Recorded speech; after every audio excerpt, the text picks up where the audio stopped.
Hello, in this video I'm going to go through 6 situations which commonly cause people problems with SVA. Of course, these aren't the only 6 things you need to know about SVA and that could cause you problems, but it's a good starting point, as these particular areas we will discuss are often poorly understood, and hopefully the explanation will help you avoid any future mistakes with them. All properties must be evaluated with a property clock. It doesn't necessarily have to be in the properties declaration, it can come from a variety of places. However, in System Verilog, if you reach elaboration with a property for which there is no clock definition, that is an error, and the tool will just stop an error out. So the purpose of this property clock is also called an evaluation point or a cycle, is to specify when do we check a given property, when do we check it. And we do this via the normal Verilog event controls using the @ operator. So the rest of that event definition is exactly the same as you would use inside of your System Verilog or Verilog code in sensitivity lists, for example. So one thing to be wary of when clocks, not normally the term used, it's evaluation point or cycle, is because the expression you use here doesn't have to be a signal called CLK here, which is a hardware clock. It can be any clock or expression, and it doesn't have to be periodic. Okay, so you can use anything you wish. So other examples shown here are at EN1 or EN2, meaning any change upon the signals at EN1 or EN2 will force the evaluation of this property called pclock2 here. Or the other example shown down here, pclock3, we're only looking at this on the neg edge of an address enable. One thing to be very careful of, and I can't stress this enough, is that if you describe properties in the manner that the previous slide did, namely you use the same signals in actually the property definition and as the kind of property clock as well, then what this means is, although it's syntactically correct and it will pass a compiler check, it probably doesn't do what you want. The LRM is completely ambiguous about what behavior you see, but it can be counterintuitive. So let's look at this example here. We've got an assertion which says at every posedge clock check that the signal CLK is true. So you may be surprised to learn that this property will fail always. And the reason it fails always is because in the LRM it is defined regions at which some signals are sampled and regions at which properties are evaluated. So if you were to think of this as a piece of hardware here that has to go through a flip-flop first, then the reason may become a bit clearer. So here the golden rule is, although what the property shows is syntactically correct, it probably won't do what you want. Okay, so be aware that if you use the same signal as the property clock that you use in the actual behavior described in the property, then there are many things you have to understand in order that you get the behavior you wish. So the easiest thing to do is not do it.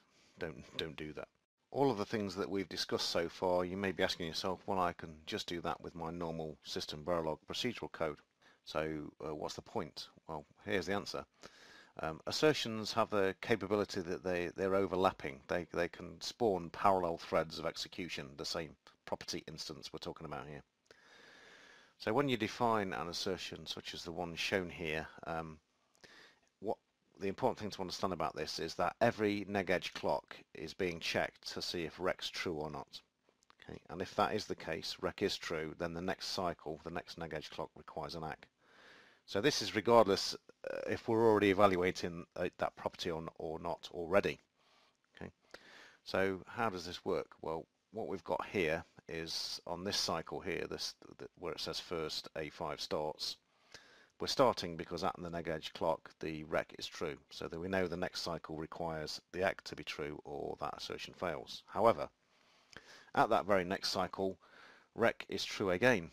So what we've got at this second cycle here is that there's 2 copies of that property actually running in memory. There's 2 threads being evaluated independently, one of which is expecting to see ACK at that cycle shown or it fails, and another which is starting another evaluation requiring that ACK occurs the cycle after this one. So this is an overlapping kind of behavior that you get from these assertions that you couldn't replicate at all, or at least very easily, using normal procedural code. So what you have to do when writing assertions is be aware of this, because what may happen is you unintentionally cause lots of parallel threads to be spawned, which are obviously consuming memory and CPU. We will now discuss how fulfilling conditions and enabling conditions are treated differently by the assertion language. So what we have an example of here is a property where the enabling sequence is s followed one cycle later by t. And if we observe that sequence, then what this implies from the next cycle is that we see one of the two alternative sequences shown, which is 7 consecutive repetitions of L, or we see the sequence J followed one cycle later by 2 non-consecutive repetitions of K. So a property will pass whenever the first and shortest pattern matching the fulfilling condition is observed. Okay, and then it becomes inactive because it's come to a conclusion, which is pass or fail. Given these waveforms here then, so on cycle 2 is when our enabling sequence S followed by T is completed. From the next cycle we require either L consecutively 7 times, or we require J followed by 2 non-consecutive occurrences of K. So on cycle 3 we have L being true and J being true as well. And following J, on cycle 5 we have 1 occurrence of K, and on 8 we have the second occurrence of K. So at that cycle there, 8, our assertion will pass. If you remember back to our discussion on non-consecutive repetition, that equals 2 was true from the second occurrence all the way up until the third occurrence of K. However, that's irrelevant for us in regard of a pass, because we have already seen the shortest pattern that will match that behavior on here. At cycle 8, the assertion will pass because we've had 2 occurrences of K. Now, because L went high at cycle 3 and it remains high until cycle 9, that doesn't indicate another pass of the property, because the property has already been made inactive because it's passed. It doesn't matter to us, it has no effect at all on the simulation that we had 7 consecutive occurrences of L. To show how enabling conditions are treated differently, we will now switch the left and right hand sides of the implication operator. What we've got now as the enabling condition is the open-ended sequence J followed next cycle by 2 non-consecutive occurrences of K. If we observe that sequence, or any neg edge at which we observe that sequence being true, we require the sequence S followed by T, or the assertion will fail. So one very essential thing to understand here is that every cycle at which the enabling condition has been observed requires the fulfilling condition.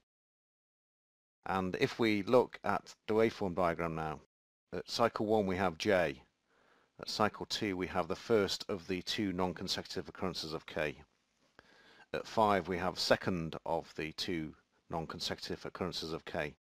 So what we mean is our property now is enabled from cycle 5 all the way up until the third occurrence of K. So on this set of waveforms, that is at cycle 8. So if we were to look at this another way, our property is enabled at cycle 5, requiring on the next cycle S followed by T, and it's also enabled at 6, requiring S followed by T on the next cycle, and it's also enabled on 7, requiring S followed by T on the next cycle. The only time we actually observe S followed by T, our required fulfilling condition, is starting from cycle 6, so cycle 6 and cycle 7. The assertion which got enabled at cycle 5 passes at cycle 7. However, as our property also got enabled at cycle 6 and there isn't an S present at cycle 7, that one will fail. And also we're enabling the property again at cycle 7. So you can see the same property, the same code actually, at cycle 7. There are 3 copies of that property, or 3 different threads running, all at different stages of completion. And they're indicating pass, fail and enabled. We will also observe a failure at cycle 8 because we enable the property again at cycle 7.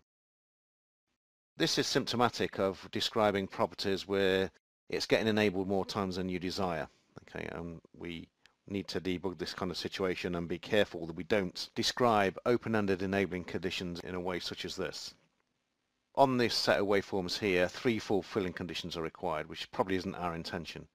So a typical way you realize this is you see the assertion pass as expected on cycle 7, but you also see it fail at cycle 7, and you also see it fail at cycle 8.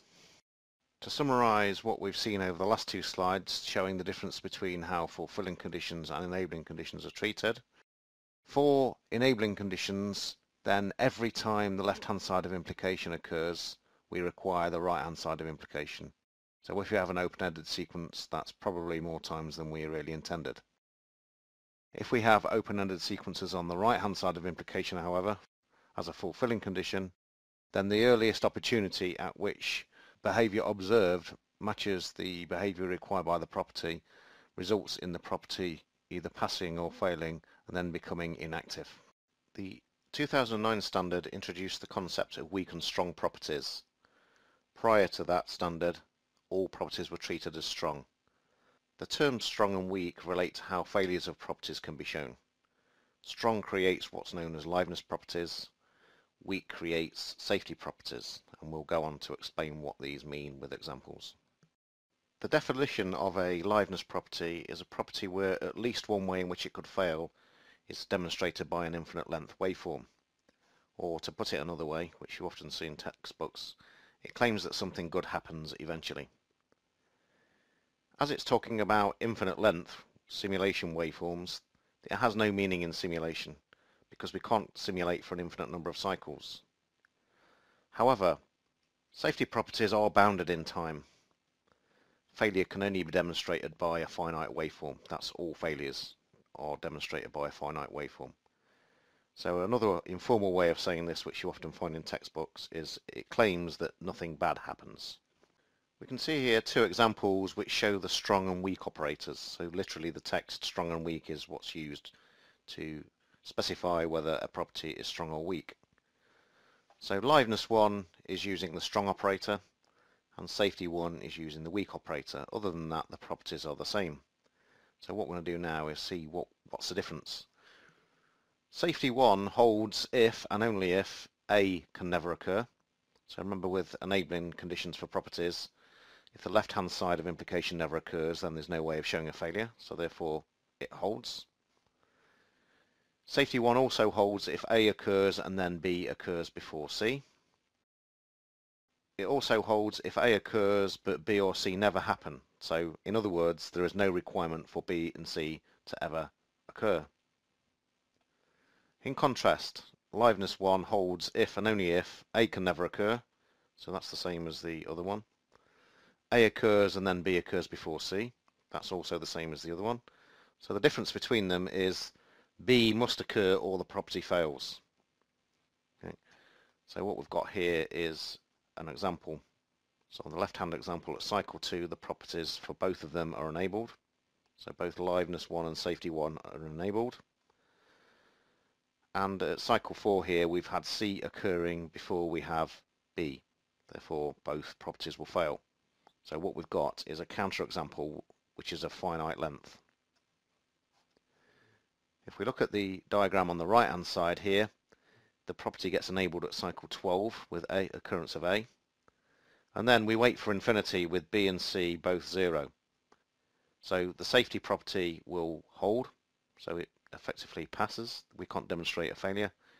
However, the liveness property will fail. Now notice this is infinity. We would have to wait forever without observing a B in order for that property to fail. So as long as not C is true all of that time, then there is no failure to be observed without an infinite length waveform. If we don't explicitly state strong or weak, on the previous example we did explicitly state it, then what happens by default depends upon the usage. The default is weak for the verification directives assume and assert, and the default is strong for the verification directives cover and restrict. So we haven't talked about what restrict does, it's mainly used in formal verification. The two properties shown here are equivalent in IEEE 1800-2009. Because it's an assert, then the default is weak. So the left-hand side here, safety 1, saying A implies not C repeated 0 to an infinite number of times, using that new repetition operator, by the way. ##0B. That's the same as saying weak, because we're not requiring B to occur. So that's the behavior you get in IEEE 2009.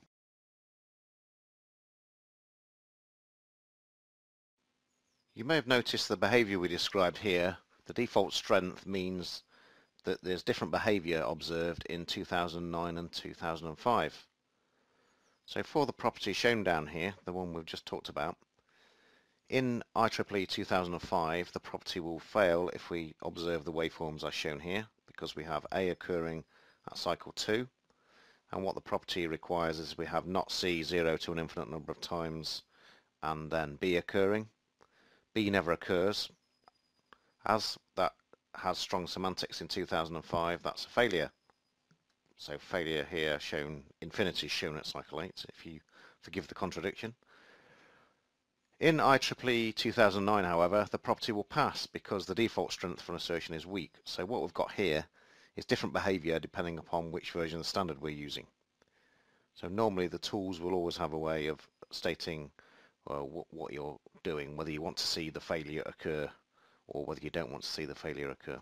When first starting with SVA, people often make the mistake of confusing $rows with posedge. They're two different things. So what we have down here is a always block, clocked by the posedge of clock, and we have a default clocking statement here, which is the negative clock, which is a perfectly reasonable thing to do. In this assertion here, we're using $rows B. So the point of this slide really is to understand that $rows B is only ever going to be true at a negative clock, because $rows is what's called a sample valued function, and in order to know whether something's risen or not, and in this case we're testing whether B has risen, we need B to be false in the previous cycle and it to be true on the current cycle. And when we talk about cycles, we're describing that in terms of the property clock, which is this default clock at negative clock. So rows B is only ever true here. We're sampling at negative clocks, so this represents the vertical red lines. So the only place at which B is true on the current cycle and was 0 on the previous cycle is this cycle 2 here. So that's the only time in this set of waveforms where rows B was true. So clearly that's not the same thing as posedge B, because posedge B is only true just here when it's changed, not necessarily aligned with the clock, but it's changed from a 0 to a 1. That's the only time that posedge B is true. So they're not the same thing. You could also draw the similar parallels between the function $fell and at negative clock.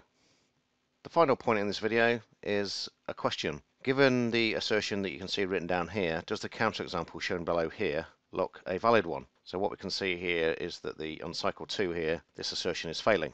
So if I first describe what the intent of the property was, what we have described in the property is start of packet and end of packet signals. These should come in matching pairs. So if we have a start of packet, then we should see an EOP matching it sometime later, and we shouldn't see another SOP occurring in between, because that means we've started 2 packets without there having been the first one finished. Now there is a complication in this which makes this property harder to understand and harder to describe, in that if SOP and EOP occur at the very same clock cycle, i.e. measured at the same time, then that's deemed as a null transaction, a perfectly legal transaction. So we don't want to have an assertion fail in that particular scenario. So this is the way in which it was described. So what we've got here is SOP out implies on the next cycle we have not SOP out 0 to an infinite number of times, and then we're doing a fusion #0, so there's no delay. So this sequence here is potentially infinite length sequence. However, in the final cycle of that sequence, i.e. when not SOP out is no longer true, then we should be observing $past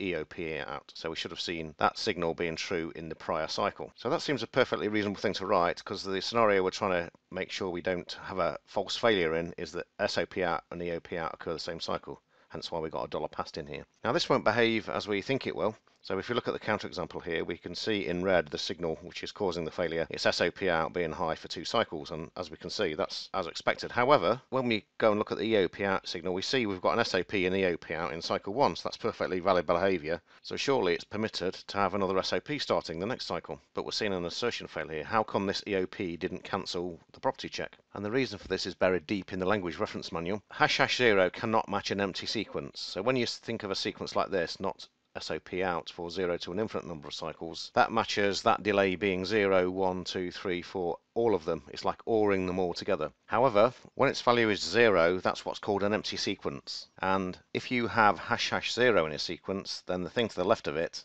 cannot be an empty sequence. So what implications does this have for us? Well, what it means is it's as if we type the number 1 instead of the number 0 there.